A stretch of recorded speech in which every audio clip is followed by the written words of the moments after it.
T2RX6 here, back for another Transformers review. And today I was going to be taking a look at this guy due to special request.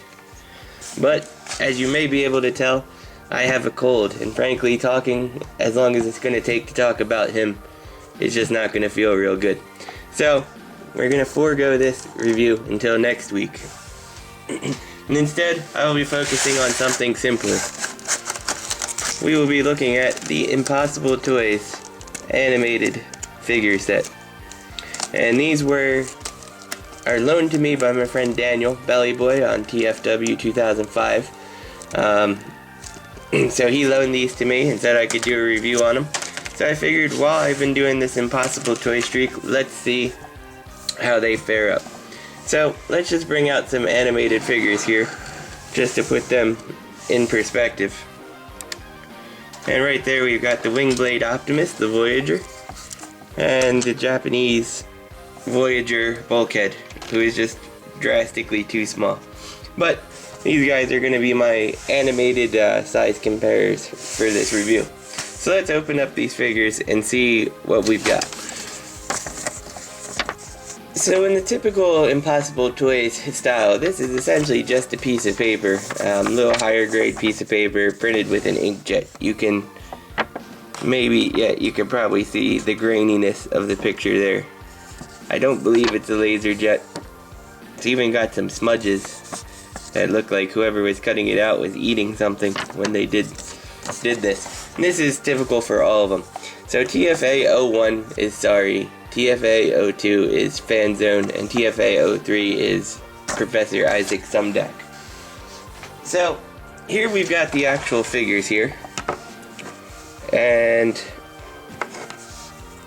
yeah, they're very cheap feeling. They feel like PVC, those old PVC Heroes of Cybertron maybe, but slathered with paint. So like it feels like, you know, if they fall over, something's gonna chip really, really easily.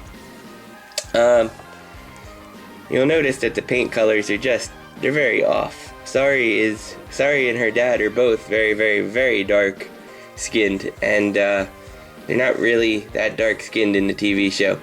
Her outfit's also more of a yellow color in the TV show, but this is clearly orange. I would say that Fanzone here probably is the best sculpted. They feel like they capture his face the best, and painted the best. He's closest to his animation model.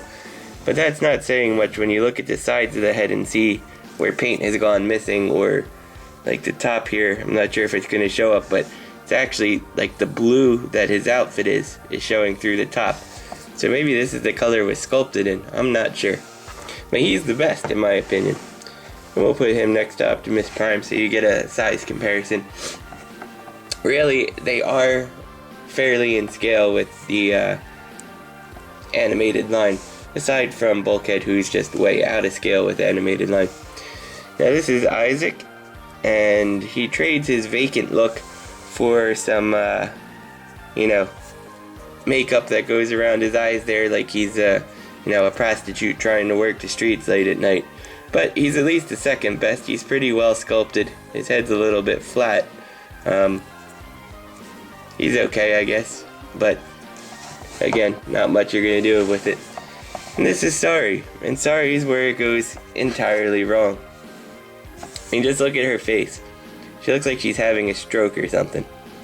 And what's with her eyes? They're like demon eyes. Like, it looks like you're looking into like the pits of hell when you stare at them.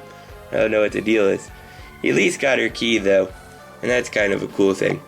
But one big problem with Sari here, and I'm sorry guys, I'm, like I said, struggling with the cold. You cannot get her, no matter how you try, to stand. Because even though her feet are flexible a little bit, they don't hold a position. So you can't turn her feet outwards like this. They were molded sideways, like someone who has a problem with their feet and needs to go get a surgery to correct how they walk. And because of that, you cannot stand her. Everybody else mostly stands. Isaac likes to tip over a little, but he stands. But you really need to lean her backwards on someone else if you want her to stand. That's the only way to do it. Like this, you get nothing. Articulation. These guys do have some articulation.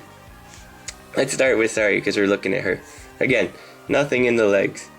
You got her arms, which are horribly misformed.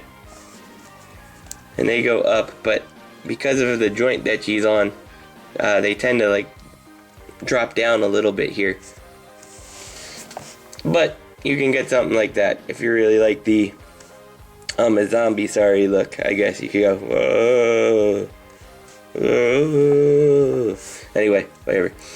She does have, I don't know if it's a ball joint on the head or if it's just weak, but she can spin it around and give the exorcist look to look with her demonic eyes. And that's about it. There's no up and down. So let's put her down because she's horrible. Next we'll go with Isaac. And he does not have any up and down. So I'm guessing that Sari doesn't have a ball joint there. It's just that her head is loose. You can spin his head 360 and you get some arm movement like this. So it looks like he's, trying to dance with a prom date, back in like 6th or 7th grade, but he's too afraid to get close to them or something like that. So his hands are instead on her shoulders. In fact, maybe what he's doing is trying to strangle Sari to kill the demon that's inside her. I don't know. So that's Isaac Sumdac. He doesn't have much. Looks like he could eat a hoagie though.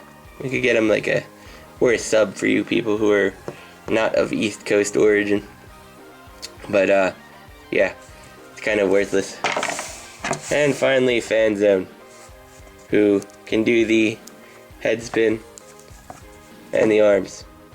That awkward pose. So that's it. That's another set of impossible toys that I am finding it impossible to justify buying. So Daniel, thanks for letting me borrow these toys. I hope you still enjoy them when they come out there to you. I know you like to customize things, so please give them some better paint jobs. Anyway, this is T2RX6. Next week, assuming I feel better, we will definitely be doing the Masterpiece Grimlock review. Have a good week, guys.